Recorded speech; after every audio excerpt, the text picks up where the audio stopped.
Close your eyes for a moment and imagine standing on a wide battlefield. The air is dry. Dust moves slowly across the ground. In the distance, thousands of soldiers wait in silence. Their shields shine under the sun. Their hands hold spears tightly. They are afraid, but they are also ready. In front of them, on a powerful black horse, sits a young king. He is only in his 20s. His face is calm, but his eyes burn with determination. He is about to face an army much larger than his own. Many believe he will lose. Many believe this is the end.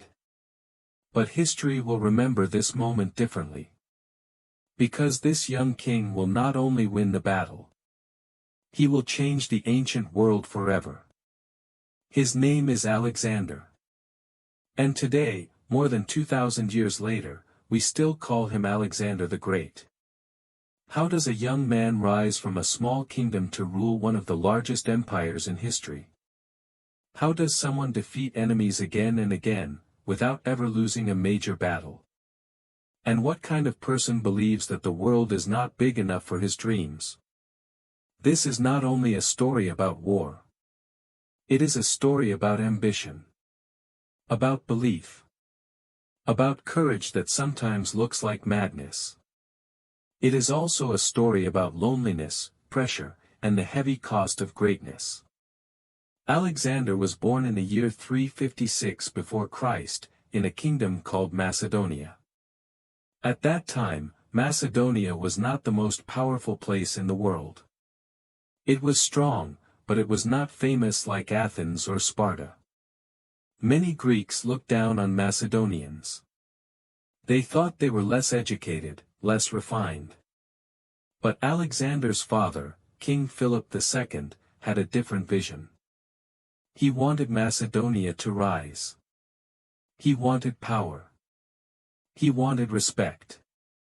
And he worked hard to build a strong army unlike any other in Greece. He trained his soldiers in a new style of fighting called the phalanx.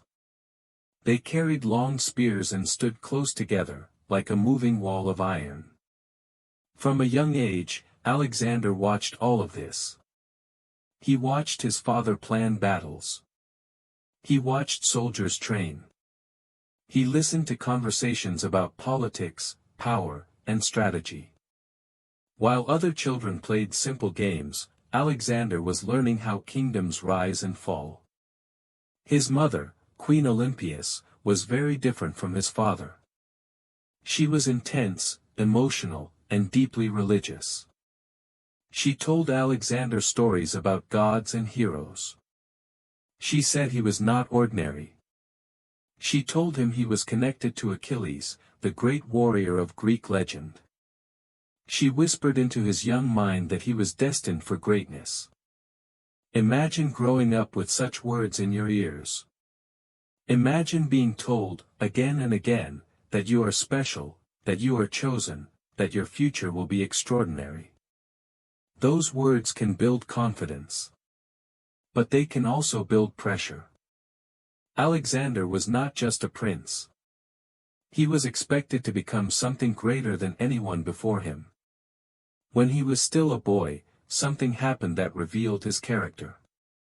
One day, his father bought a powerful horse. The horse was large, beautiful, and wild. No one could ride it. It kicked and moved wildly. The strongest men in the kingdom failed to control it.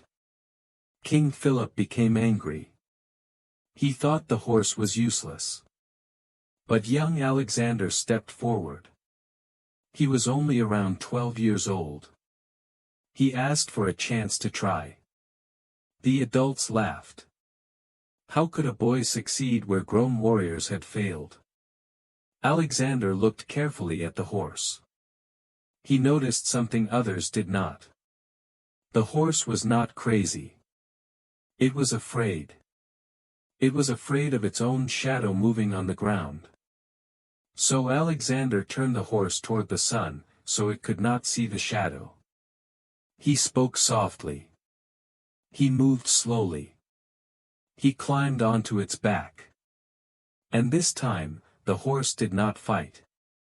It ran forward with him, strong and proud. The crowd stood in silence. His father looked at him with new eyes.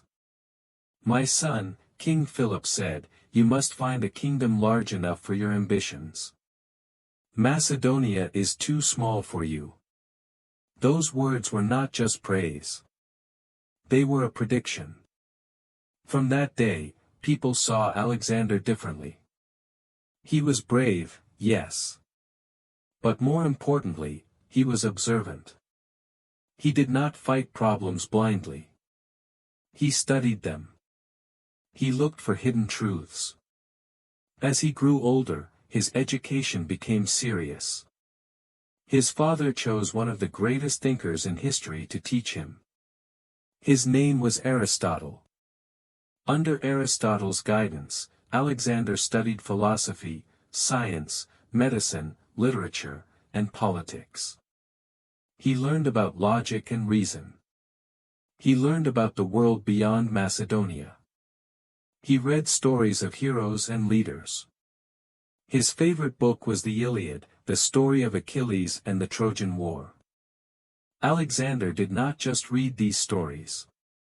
He felt them. He imagined himself inside them. He wanted glory.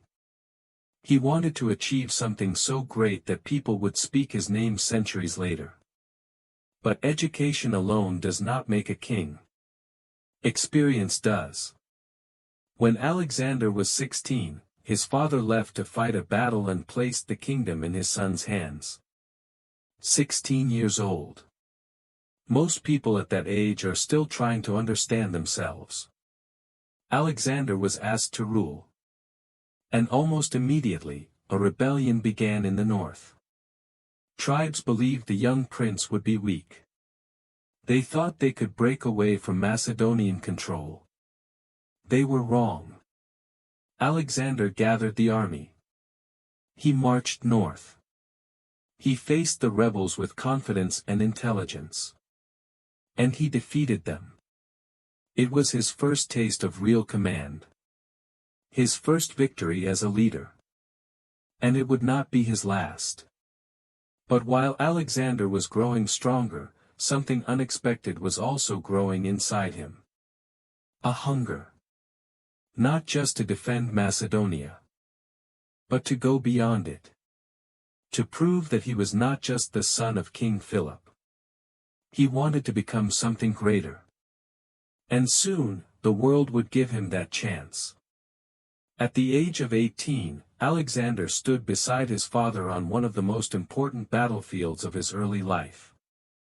The battle was fought against a powerful alliance of Greek city-states. These cities did not want Macedonia to control them. They wanted freedom. They wanted independence. The battlefield was tense. Soldiers filled the open land. The noise of metal, shouting, and marching feet echoed through the air. King Philip led the main army. But Alexander was given a special role.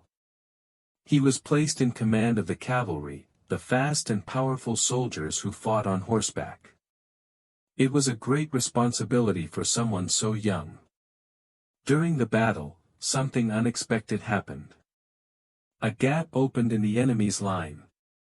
It was a small weakness, but it was enough. Many leaders might not have noticed it. Others might have hesitated. Alexander did not hesitate. He led his cavalry straight into that weak point. They broke through the enemy's formation with speed and force. The attack created panic. The enemy line collapsed. That day, Macedonia won a great victory. And everyone saw that Alexander was not simply a prince learning to rule. He was a natural commander. Brave, quick-thinking, and fearless in action. But success often brings new dangers. 2 years later, when Alexander was just 20 years old, tragedy struck. His father, King Philip II, was murdered during a public celebration. The king was walking into a theater when a man rushed forward and killed him. The reason for the murder remains unclear even today. Some believe it was political. Others suspect personal revenge. There were even rumors that powerful people inside the palace were involved. In a single moment, Alexander's world changed. He was no longer the prince. He was the king. At 20 years old, he inherited a powerful army, a rising kingdom, and many hidden enemies. Some Greek cities saw this as their chance to break free. They believed a young king would not be strong enough to control them. Rebellions began almost immediately. Alexander understood something important. If he showed weakness, everything his father built would fall apart. So he acted quickly and decisively. He marched south into Greece with speed. Some cities surrendered without a fight. They remembered his father's strength. They feared his army. But one city made a terrible mistake. The city of Thebes decided to resist him. Thebes believed Alexander was too young and too inexperienced. They thought they could defeat him. They misjudged him completely. Alexander surrounded the city. The fighting was fierce. In the end, Thebes was destroyed. Its buildings were burned. Many of its people were killed or sold into slavery. It was a harsh and brutal decision. But it sent a clear message to the rest of Greece. Do not challenge Alexander. After Thebes, no Greek city dared to rebel again. They accepted him as their leader. In just 1 year, Alexander secured his position. He had removed rivals, crushed rebellion, and taken full control of Greece. But for Alexander, this was not enough. He did not want to simply rule what his father had built. He wanted more. His father had once planned to invade the great Persian Empire. Persia was the most powerful empire in the known world. Its king, Darius III, ruled over lands that stretched from Egypt to India. It was wealthy, vast, and filled with millions of people. Compared to Persia, Macedonia was small. Most leaders would have been satisfied ruling Greece. Most kings would have protected their borders and enjoyed their power. Alexander was different. He believed he was destined for something greater. He believed that limits were meant to be broken. In the year 334 before Christ, at the age of 22, Alexander made his boldest decision yet. He would invade Persia. He gathered around 40,000 soldiers. It was not a small number, but compared to Persia's armies, it was modest. He said goodbye to his mother. He left trusted generals in charge of Macedonia. And he crossed a narrow sea called the Hellespont into Asia. Before stepping onto Persian land, Alexander did something symbolic. He visited the ancient city of Troy, the legendary place from the Iliad.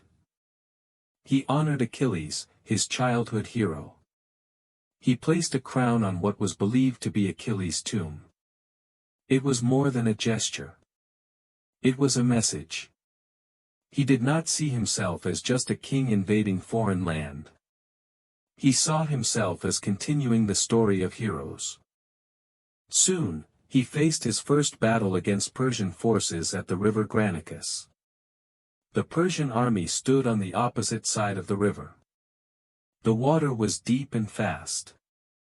Crossing it while under attack was extremely dangerous. His generals advised caution.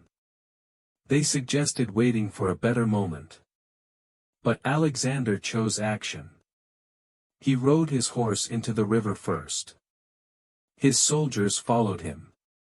The battle was chaotic. Water splashed. Spears clashed. At one moment, a Persian soldier raised his weapon and nearly killed Alexander. A loyal friend saved him at the last second. It was a close call. Alexander could have died in his very first major battle in Asia. But he survived. And he won. The Persian forces retreated. The path into Asia Minor opened before him. Victory after victory followed. City after city fell into his hands. Some surrendered peacefully. Others resisted and were defeated. Alexander was not only fighting with weapons. He was fighting with strategy. He captured coastal cities to weaken the Persian navy. He cut off supply routes. He moved quickly, surprising his enemies. But Persia was not finished. King Darius himself began to prepare a massive army. He would not ignore this young invader. Soon, the two kings would face each other directly. And the future of the ancient world would hang in the balance. In the year 333 before Christ, Alexander finally came face to face with the ruler of the Persian Empire. King Darius III was not a small regional leader. He was the most powerful man in the known world. His empire stretched across vast lands filled with cities, rivers, deserts, and mountains. He commanded enormous armies. He possessed unimaginable wealth. This was not just another battle. This was a test of destiny. The two armies met near a place called Issus. The land between the mountains and the sea was narrow. This detail would become very important. Darius had brought a massive force, far larger than Alexander's army. Some ancient sources say hundreds of thousands of soldiers. The exact number is uncertain, but it was clear that Alexander was outnumbered. Standing before such a force, many leaders would have felt fear. Alexander felt opportunity. The narrow battlefield meant that Darius could not fully use his large numbers. His soldiers were crowded together. They could not move freely. Alexander understood this immediately. When the battle began, the noise was overwhelming. Shields crashed together. Horses screamed. Soldiers shouted in different languages. Dust rose into the air, mixing with sweat and blood. Alexander did not stay behind his lines. He rode at the front of his cavalry. He aimed directly toward Darius. It was a bold and dangerous decision. If he failed, everything would end in that moment. But Alexander believed that breaking the center of the enemy's line would break their spirit. He pushed forward with force and precision. His soldiers followed with discipline and courage. As Alexander's cavalry approached, panic spread among the Persian ranks. Darius saw the Macedonian king riding toward him with unstoppable energy. And then something unexpected happened. Darius turned his chariot and fled the battlefield. When soldiers see their king run, hope disappears. Confusion replaced confidence. The Persian army collapsed. What began as a great confrontation ended in chaos. Alexander had defeated the most powerful king in the world. After the battle, something revealed another side of his character. Darius's mother, wife, and children had been captured. In ancient times, royal prisoners were often treated cruelly. But Alexander chose differently. He treated them with respect. He promised they would not be harmed. He allowed them to live in dignity. This act surprised many people. It showed that Alexander was not only a warrior. He understood the power of mercy. By showing kindness to the royal family, he earned respect among the Persian people. Yet even after this victory, Alexander did not rush directly into the heart of Persia. Instead, he turned south. Why? Because he was thinking beyond the excitement of one battle. He wanted to control the entire eastern Mediterranean coast. If he captured the ports, the Persian navy would lose its power. Step by step, he weakened the empire before striking again. One of the most difficult challenges came at the city of Tyre. Tyre was built on an island, surrounded by strong walls and the sea. It seemed impossible to capture.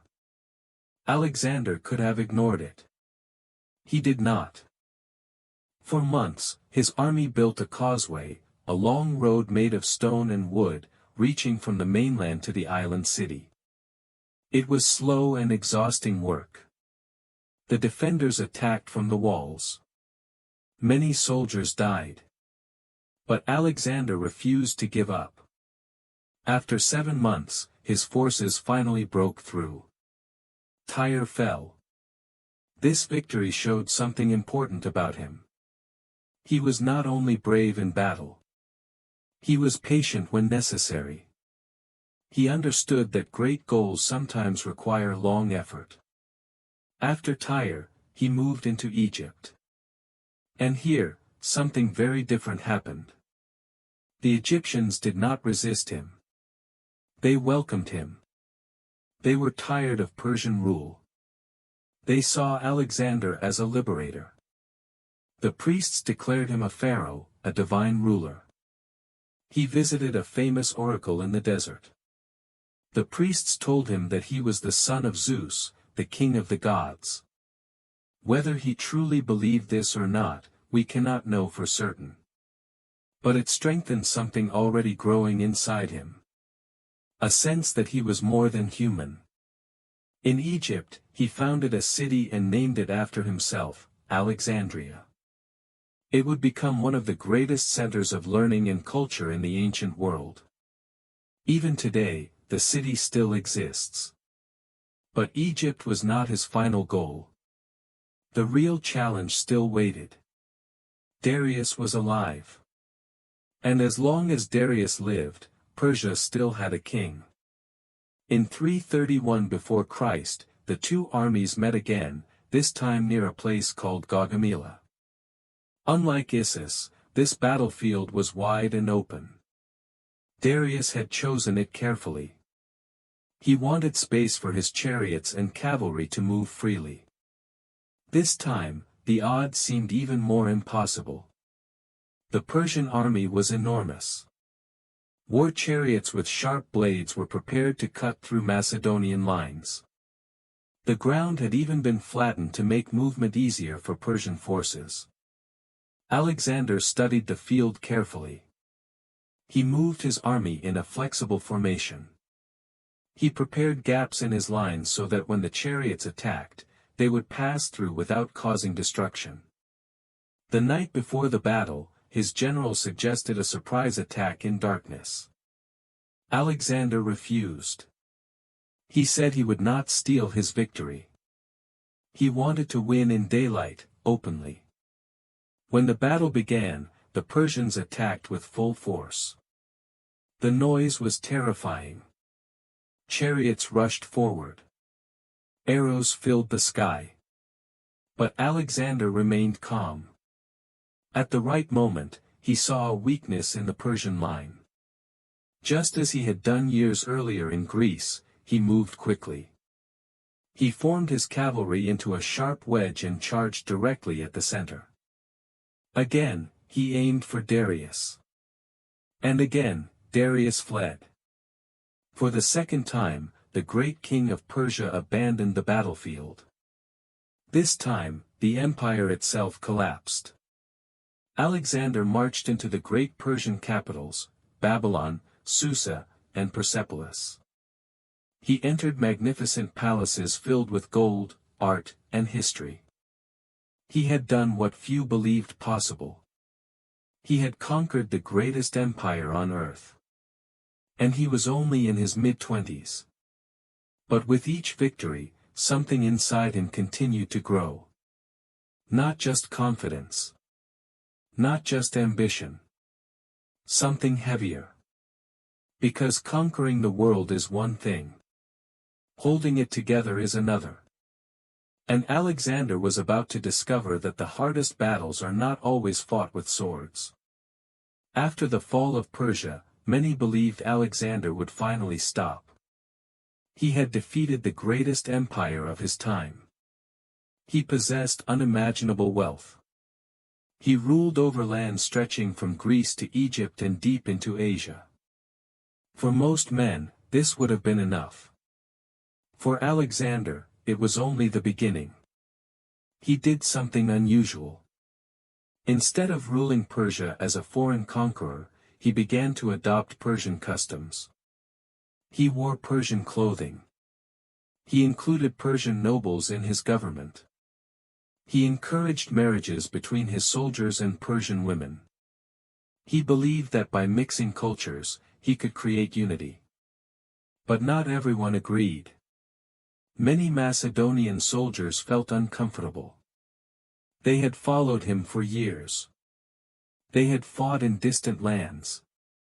Now they saw their king changing.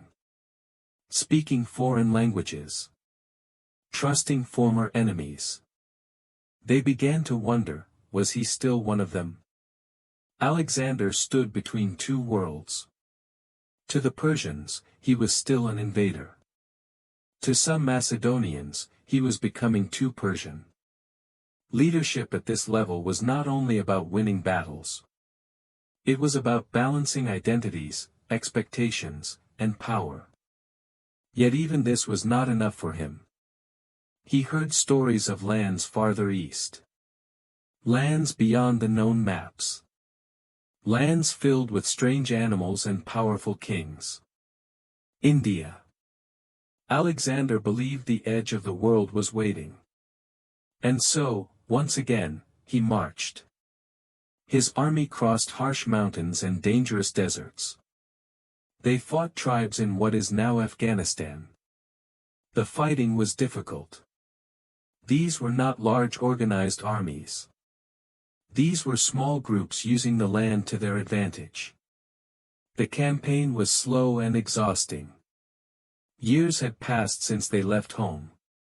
The soldiers were tired. Still, Alexander pushed forward. In 326 before Christ, he reached the Indus Valley. There he faced King Porus, a ruler who commanded something Alexander had never seen before in battle: war elephants. The sight was terrifying. Massive animals covered in armor, moving like living walls. Horses were afraid of them. Soldiers had never faced such creatures. The battle at the Hydaspes River was long and brutal. Rain fell. The river was difficult to cross. But Alexander used strategy once again. He secretly moved part of his army across the river at night, surprising Porus from two sides. After intense fighting, Alexander won. But what happened next is important. When King Porus was captured, Alexander asked him, "How should I treat you?" Porus replied, "Treat me as a king." It was a simple answer. But it carried dignity. Alexander respected him. Instead of punishing him, he allowed Porus to continue ruling under his authority. He admired courage, even in his enemies. But now something had changed inside his own army. They had marched for nearly 8 years. They were thousands of miles from home. Many had not seen their families in almost a decade. They had faced deserts, mountains, rivers, and endless battles. When Alexander announced he wanted to go even farther east, toward the Ganges River, the soldiers refused. For the first time, they said no. It was a moment Alexander had never experienced before. He had always led from the front. His men had always followed. Now they stood silent. They would not move. At first, he was angry. He went into his tent and stayed there for days. Perhaps he believed they would change their minds. They did not. Finally, Alexander understood something painful. Even the greatest leader cannot move forward alone. An army without belief is not an army. He agreed to turn back. The journey home was one of the hardest parts of his life. They crossed a terrible desert where heat and thirst killed many soldiers. The victories of the past felt distant. Glory did not protect them from suffering. By the time they returned to Babylon, Alexander was no longer the same young king who had crossed into Asia full of excitement. He had seen too much. He had lost close friends. Some had died in battle. Others had died because of his own anger. In moments of rage and suspicion, he had executed trusted companions. Power had made him stronger, but it had also made him harsher. In Babylon, he began planning new campaigns. Arabia was next. There were always new horizons. But his body had limits. In 323 before Christ, at only 32 years old, Alexander fell sick with a high fever. For days, he lay weak and silent. His generals gathered around him. His soldiers passed by his bed, one by one, many of them in tears. This was the man who had led them across the world. Now he could barely speak. When asked who would inherit his empire, legend says he replied, "To the strongest."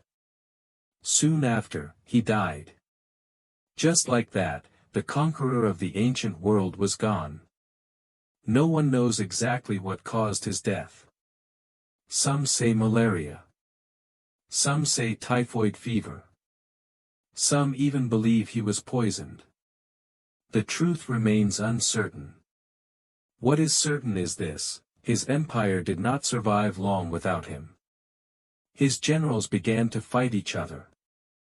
The vast territories were divided. The unity he had created slowly disappeared. And yet, his influence did not vanish. Greek language and culture spread across Asia. Cities he founded became centers of trade and learning.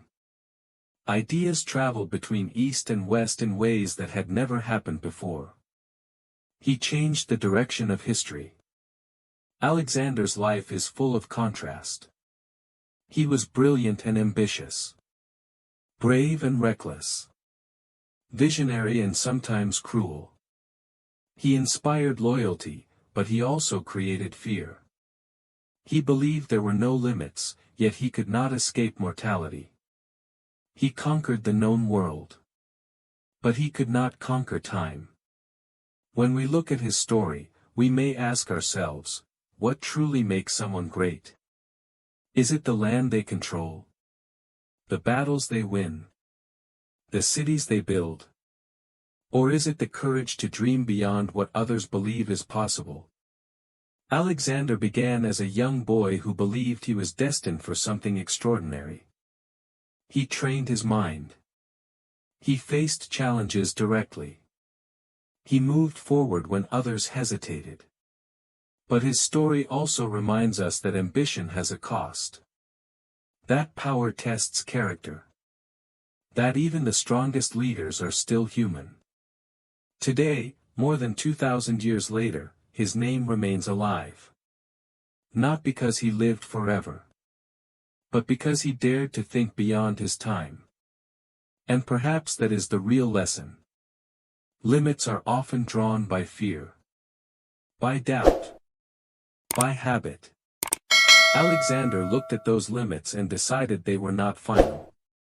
As you continue your own journey, learning step by step, word by word, remember this: greatness does not begin with an empire. It begins with belief. Alexander once stood as a young prince in a small kingdom others did not respect. The world did not see greatness in him yet. But he saw it in himself. And sometimes, that is where every great story begins.